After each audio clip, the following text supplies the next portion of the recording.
Hi friends, இன்றைக்கி நம்ம சேனலில் ப்ரெட் இருந்துச்சுன்னா போதும் வீட்டில் இருக்கிற சிம்பிளான இன்க்ரீடியன்ட்ஸ் வச்சு எப்படி டேஸ்டியான சில்லி பிரெட் செய்யலான்னு பார்க்கலாம்.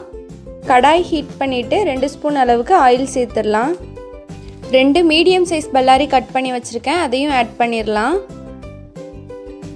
இது ஆயிலில் கொஞ்சம் நேரம் வதங்கட்டும். இதோட கலர் வந்து லைட்டாக சேஞ்ச் ஆனதுக்கப்புறமா 1 டீஸ்பூன் அளவுக்கு இஞ்சி பூண்டு பேஸ்ட் சேர்த்துருக்கேன்.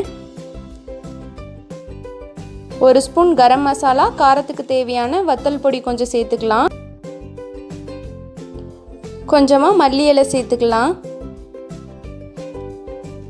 1/2 டீஸ்பூன் அளவுக்கு உப்பு சேர்த்துக்கலாம். இது எல்லாத்தையும் நல்லா மிக்ஸ் பண்ணி விட்டுடலாம். 3 தக்காளி கட் பண்ணி வச்சுருக்கேன், இதை மிக்சியில் அரைச்சி எடுத்துட்டு இதோட சேர்த்துக்கலாம். இப்போ இந்த கிரேவி கொஞ்சம் நல்லா வத்தி வந்துடுச்சு, நல்லா ட்ரை ஆகிடுச்சுன்னா மசாலா ரெடி ஆயிரும். இப்போ நல்லா ட்ரை ஆகிடுச்சு. 2 ஸ்பூன் அளவுக்கு டொமேட்டோ சாஸ் சேர்த்துக்கலாம். உங்ககிட்ட டொமேட்டோ சாஸ் இல்லைன்னா 1/2 ஸ்பூன் அளவுக்கு சுகர் சேர்த்துக்கலாம். இப்போ மசாலா ரெடி ஆகிடுச்சு, ஃப்ளேம் ஆஃப் பண்ணிக்கலாம்.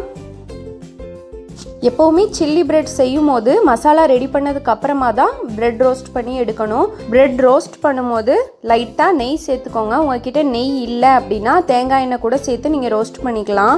சில்லி பிரெட் செய்யும் போது எப்போவுமே மசாலா முன்னாடியே ப்ரிப்பேர் பண்ணி வச்சுக்கலாம். பட் லாஸ்ட் டைமில் சாப்பிடும் போது தான் கரெக்டாக அந்த பிரெட் வந்து ரோஸ்ட் பண்ணி அந்த மசாலாவோடு நம்ம ஆட் பண்ணணும். அப்படி இல்லை முன்னாடியே நம்ம செஞ்சு ஆட் பண்ணிட்டோம், கலந்து விட்டுட்டோம் அப்படின்னா அந்த கிறிஸ்பியாக வராது.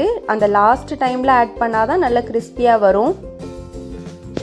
நான் இன்றைக்கி 15 பிரெட் பீசஸை நல்லா ரோஸ்ட் பண்ணி எடுத்திருக்கேன். இதை சின்ன சின்ன பீசஸாக கட் பண்ணி எடுத்துக்கலாம்.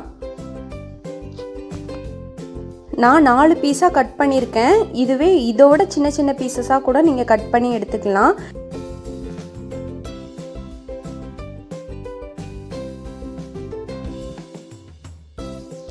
இப்போ கட் பண்ணி வச்சிருக்கிற பிரெட் எல்லாத்தையுமே நம்ம மசாலாவோட ஆட் பண்ணி நல்லா மிக்ஸ் பண்ணி விட்டுடலாம்.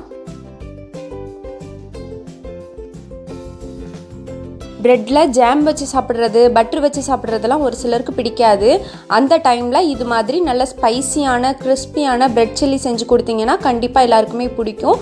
கிட்ஸுக்கெல்லாம் ரொம்ப ரொம்ப பிடிக்கும். கண்டிப்பாக நீங்களும் ட்ரை பண்ணி பாருங்கள். இந்த வீடியோ உங்கள் எல்லாருக்குமே யூஸ்ஃபுல்லாக இருக்கும்னு நம்புகிறேன். இந்த வீடியோ பிடிச்சிருந்துச்சுன்னா லைக் பண்ணுங்கள், ஷேர் பண்ணுங்கள், நம்ம சேனலை சப்ஸ்கிரைப் பண்ணிக்கோங்க. Thank you friends.